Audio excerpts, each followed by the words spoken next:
And Chris. And welcome to Amateur Kitchen, where we bring you into our kitchen and show you that you don't need to be a professional chef to cook or think like one. And today, guys, we are making beer. So for the first time, all of you men out there have an incentive to watch Amateur Kitchen. That's right. Over the Christmas holidays, my father-in-law got me a beer making kit from Brewer's Best. And this is actually an India Black Ale that we're gonna make for you guys this afternoon.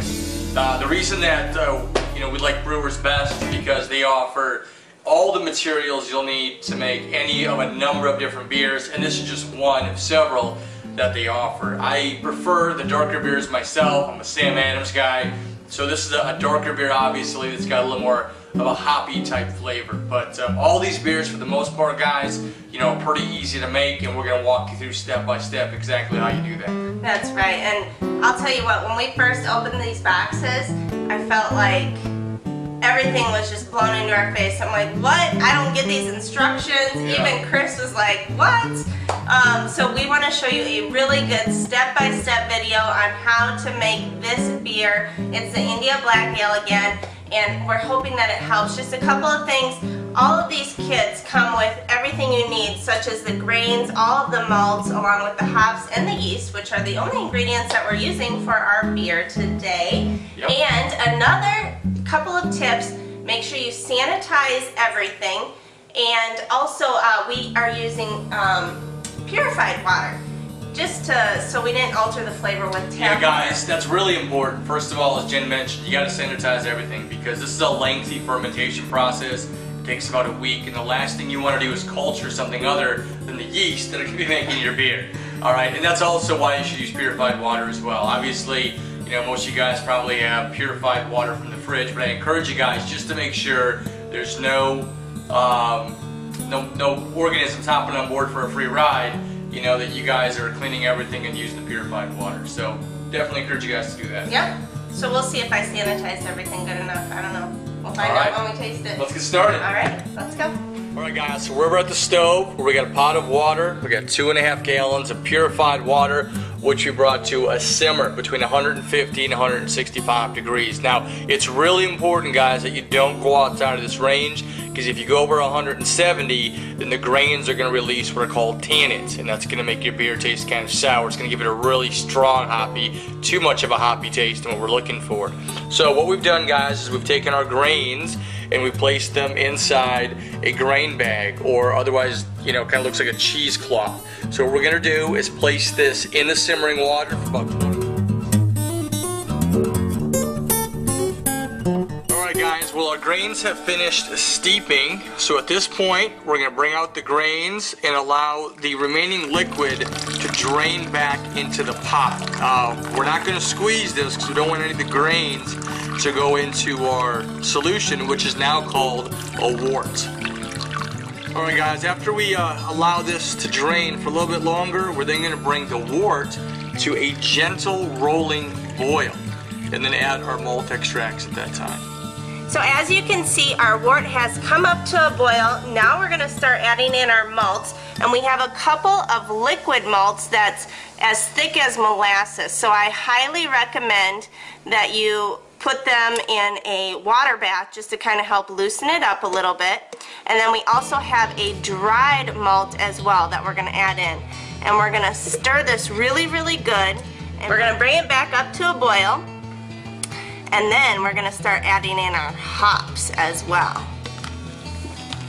And it's really important to make sure that you keep stirring with this so it doesn't stick to the bottom and end up burning. Otherwise your beer is not going to taste very good.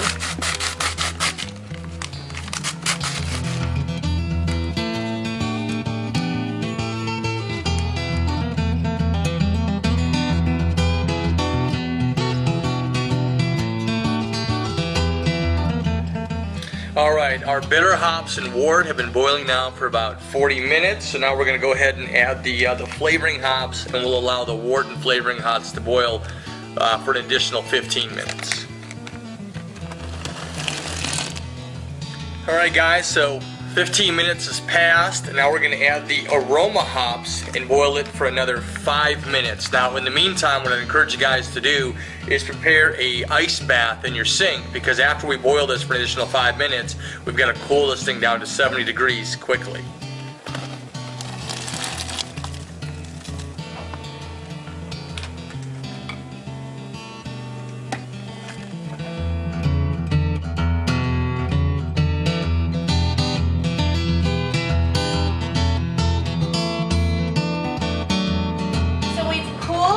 Wort mixture to 70 degrees. Now, Chris, if you can go ahead and pour it into our fermentation bucket. And while he's doing that, I'm just going to show you guys real quick. This is what's called a hydrometer. It has been sanitized, and this is going to measure where we're at as far as the fermentation process, when the sugars start becoming an alcohol. And what we're going to do is we're going to put this in the mixture, and we want a reading of 1.056 to 1.060, and we're going to slowly add in the rest of our water. We have 2.5 gallons of water that we want to add into here, so that'll be able to tell. We may not use all the water actually if we reach the number that we're looking for, so it just kind of depends. Just take it very slowly. Are you ready? Yep. Almost. I think it pops off. There you go. Yep. Perfect. Now Chris is going to slowly pour this in while I watch this hydrometer, and I'm just going to push it right in here.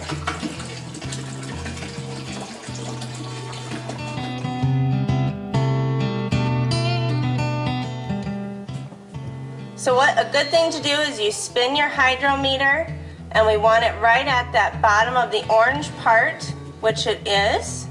So we're good to go. And we used most of the water. There's just a smidge left that we didn't use. So now our last part, our yeast. Yes. So this is our final step to making our beer. Chris, if you can add in the packet of dry yeast into there and just put it all over the top, and then go ahead and stir it around.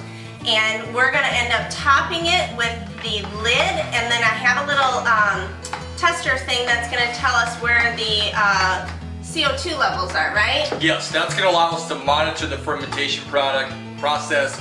Because as you science geeks know, a byproduct of fermentation is CO2 release, which will come through the water. That's why I have him on Amateur Kitchen today, because I have no idea what he just said. So, perfect. How's it looking? It's looking awesome. Good. So we got it all put together. Here you go. Put the lid on there for me. We're going to put our little CO2 reader thing. Very nice. I'm going to pop this on top. Push it in really good, and then, does that look good? Yep. Okay. That's all you need. Perfect. Voila. This is the first step to making beer. Yes. This is going to be actually a 2-part video.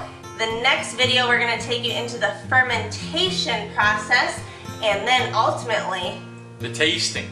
Which is by far the best, obviously, of all the steps. That's right. So, remember, you can always head to our website in the meantime, amateurkitchen.tv, to find all of our recipes and videos. And make sure you head to facebook.com/amateurkitchen. And what do they need to do? Hit the like button. Yes, because he hears about it all the time. We want you to click that little like button. So we're going to finish watching our beer go through the fermentation process, and that's it. So we'll see you again next time here on Amateur Kitchen. See you later. I guess.